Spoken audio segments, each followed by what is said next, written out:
বাংলাদেশ আওয়ামী লীগের ৭৫তম প্রতিষ্ঠা বার্ষিকী উপলক্ষে জামালপুরে আনন্দ শোভাযাত্রা করেছে জেলা আওয়ামী লীগ। জামালপুর থেকে মাসুদ রানার পাঠানো ভিডিওতে বিস্তারিত জানাচ্ছি আমি শেখ আলী আকবর।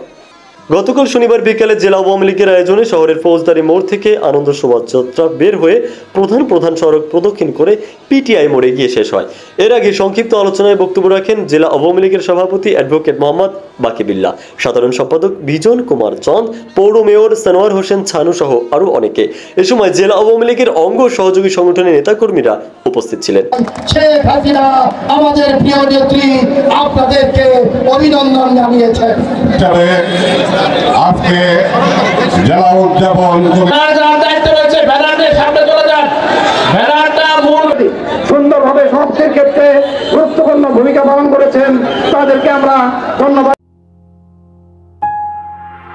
গাংচিল টিভি, সত্য প্রকাশে অনুসন্ধানী চোখ।